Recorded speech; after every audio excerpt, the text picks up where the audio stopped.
Hi, I'm Rachel, and this is kind of a twofer video. Every month I answer one of the author's answers videos that was created by J.D. Archer and his writing group, and I'll leave his playlist down below.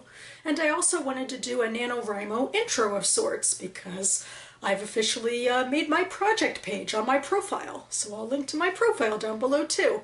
In the past, I've had to make more official NaNoWriMo intros because I wasn't talking about writing as regularly on this channel.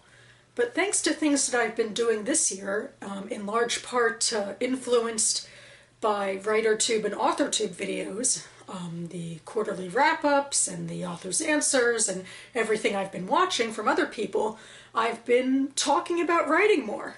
Plus, I have been writing more consistently, and that's been great too. In fact, one of the reasons I wanted to make this video today is that I just came from my critique group. We meet every 2 weeks to 3 weeks, depending on schedules. And I just met with them for the first time in 3 weeks. And we also talked a bit about NaNoWriMo, about people who wanted to try it or were working on other projects, and how in November we think we're going to forego workshopping and meet to do write-ins and to keep each other accountable. So that should be a lot of fun.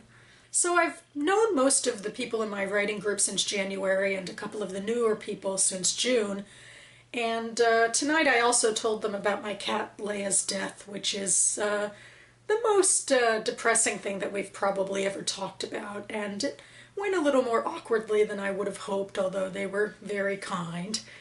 But, you know, I guess I'm still in that grieving stage, and it just feels wrong not to talk about it sometimes and to get it out. And people have been so nice to me, particularly on BookTube, but you know, I could get stuck in a bit of a rut here. But I thought just for a moment I'd share a picture of Leia from years past about some of the activities that she liked to do when I'd get out my computer and start typing away.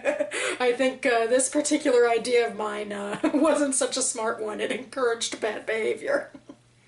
Anywho, beyond that, the critique group went really well.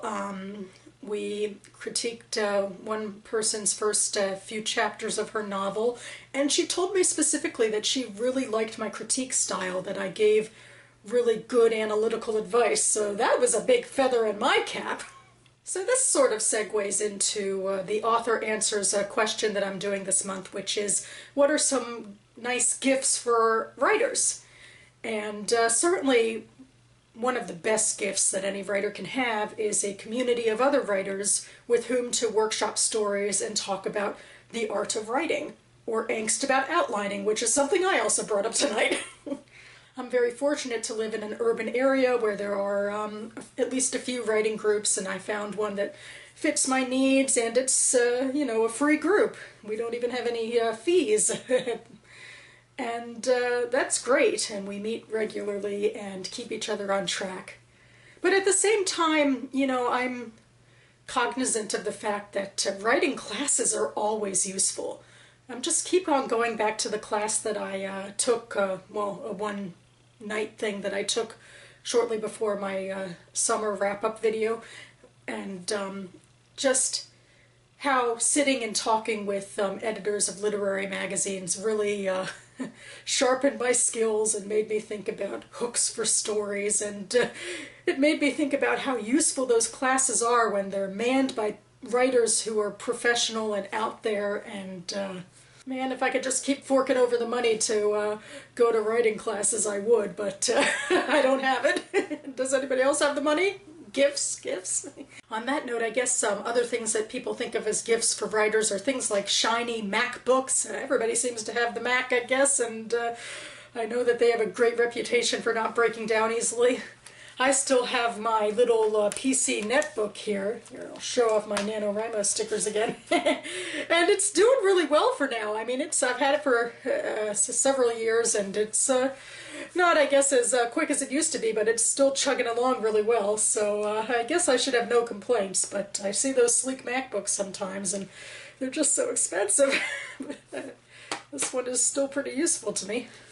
I guess the next gift that writers would want is a cohesive space for writing. Usually that means a relatively quiet space, and there certainly are places that you can rent that are away from your hectic home lives or what have you, like you can rent meeting spaces or quiet little cubbies in sort of public facilities.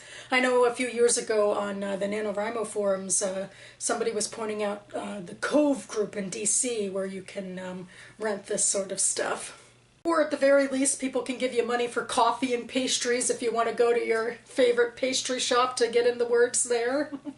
Another great resource for writers, which costs money, is going to conferences. There are big national conferences, like someone from my writing group recently went to a Writer's Digest conference in New York. The Association of Writers and Writing Programs hosts annual conferences. A couple have been in DC, and I went to one a few years ago. They're great, especially if you want to do any sort of networking, whatever your project may be.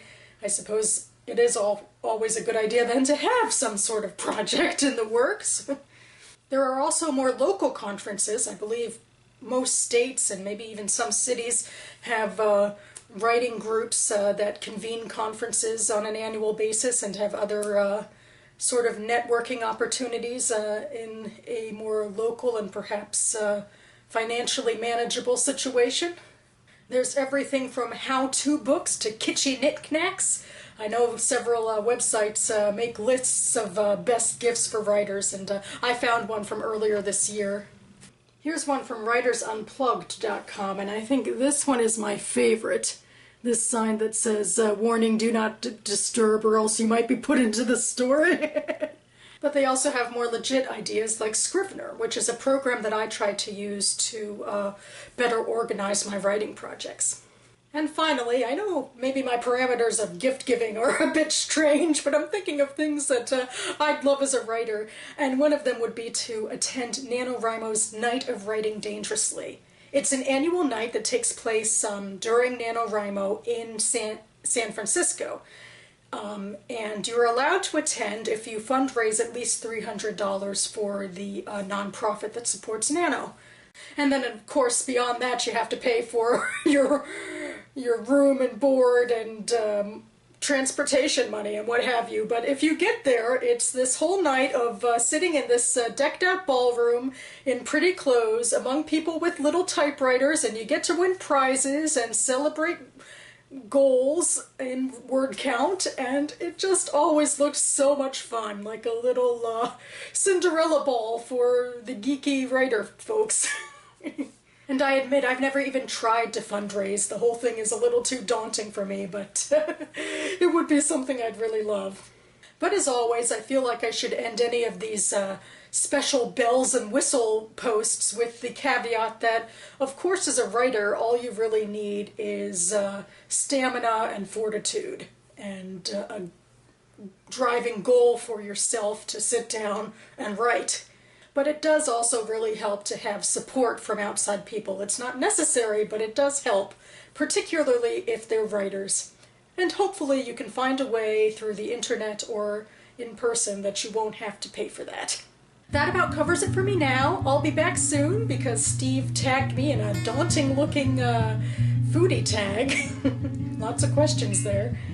And I still really need to write a script and get something up for the 3 Jewish alternative history books that I read last month. Also, near the end of the month, I'd like to do a book haul and perhaps a reading wrap-up, which means I should really get back to reading now. For those of us doing NaNoWriMo, this might be the month to really cram in some good reading before we really have to dive into the writing projects. So, happy reading, happy writing, thanks so much for watching, and I'll see you next time.